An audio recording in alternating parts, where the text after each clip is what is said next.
What's up? So we're gonna go over 7 things to avoid doing on Instagram. Now, I see a lot of gurus they're telling you what to do. So they're saying, "Hey, do this to get that. Do this to get that. Do this, do that." And I never see them say, "Avoid doing these things. Like avoid this, avoid that." So we're gonna go over 7 things to avoid, and this is stuff that has personally helped me get good results.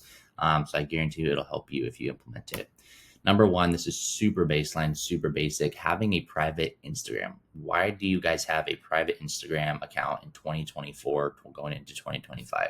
You need to make sure that you get on public so that you can get seen by more people. People can check out your brand, especially once you start posting more content. You want people to see your stuff. That is the goal, is to get attention, get exposure so you can drive more leads and help more people. So if you have a private Instagram in 2024 going into 2025, there's something majorly screwed up about that.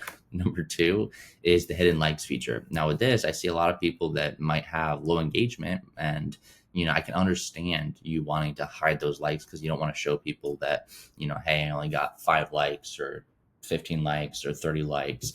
And again, I can understand that, but people like me go to your page and we see, okay, you hid your likes, so you must be either dishonest, you're hiding something, or you're insecure about the lack of engagement. I mean, if you think about it, most people on Instagram these days, even guys with massive accounts on Instagram that have tons of followers, they're not getting a lot of engagement, a lot of reach. Just worldwide, people are getting very crappy results as far as reach on their content. So you're not alone in only having a few likes or comments here and there. So I would just stop using the hidden likes feature, because eventually you're going to start to build up that number to where it's like 1, 2, 3, 5, 800 likes. And it's going to show your audience like, hey, people vibe with this content. It's going to make them want to engage more.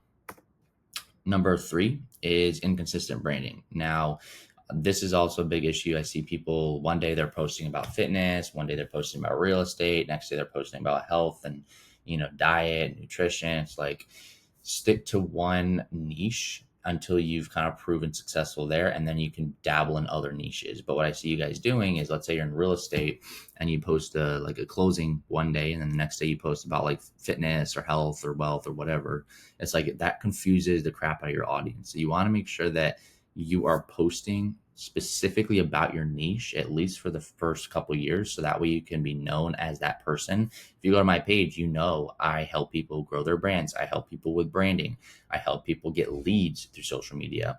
That going through my content, that's the kind of stuff I'm posting. Now, you can post like lifestyle, behind the scenes stuff like that here and there, just to kind of foster a deeper connection. But again, you want to make sure the majority of your content is pertaining to a specific niche.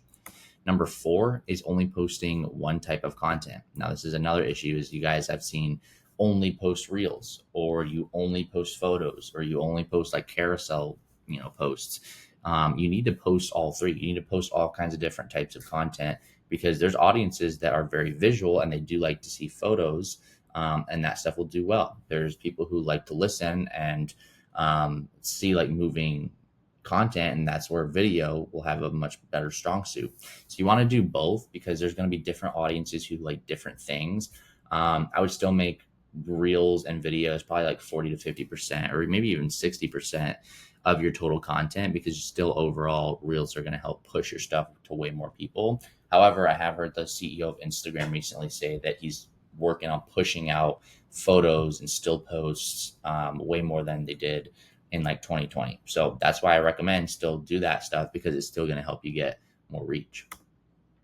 5, not engaging back on other people's comments.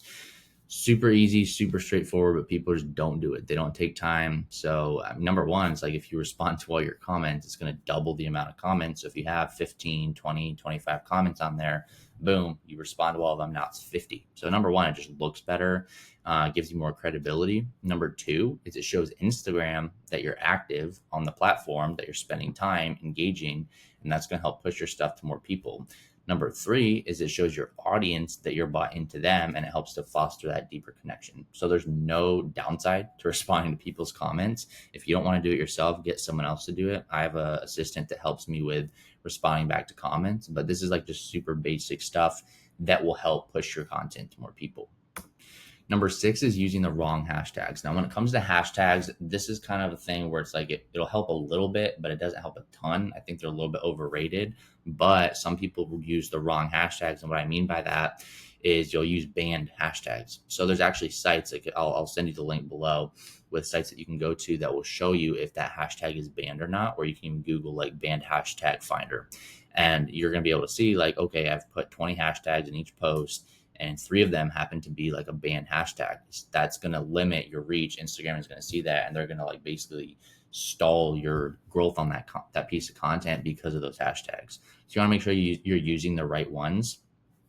And then also, this is kind of common sense, but use hashtags that pertain to your niche. So if you're in fitness, use something like hashtag online fitness trainer, or if you're in real estate, hashtag Florida real estate investor or something like that. You want to get a little bit more specific to where the hashtags you're using, they're number one, they're pertaining to your niche, but then they're also not massive. Because if you have a hashtag like hashtag entrepreneur, I guarantee you millions, if not tens of millions of people have used hashtag entrepreneur. And that's just going to bury your content if people were to look it up, because so many pieces of content are going out with that hashtag. So I would recommend, if you are going to use hashtags, try to keep it within that like 10,000 to like 200 to 300,000 range as far as like how many times it's been used. That's going to get your stuff more of a chance to get seen if people do look up that specific hashtag.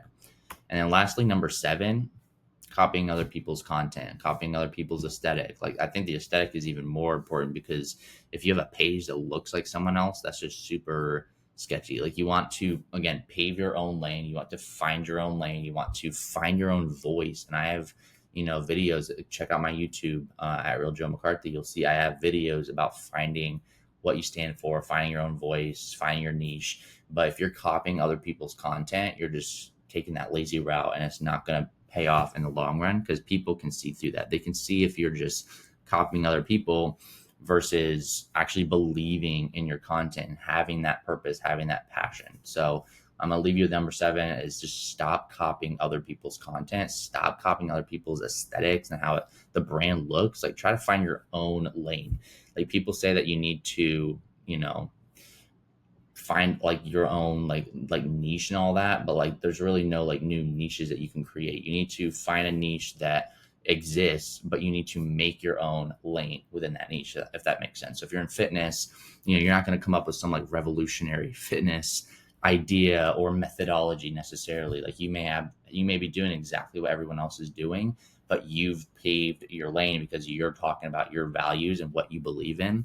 So if you need more help with, finding your lane, finding your voice, figuring out like how to grow, how to hack the algorithms, I'm not a huge fan of that, but if you want help with that, I have all the information. Let's book a call below. I'm going to put my link down below so you can book there. And that way we can chat one-on-one about your specific goals, what you want to achieve. Yeah, hopefully these 7 tips help. If you implement it, it's going to help you guys a ton. So see you in the next video.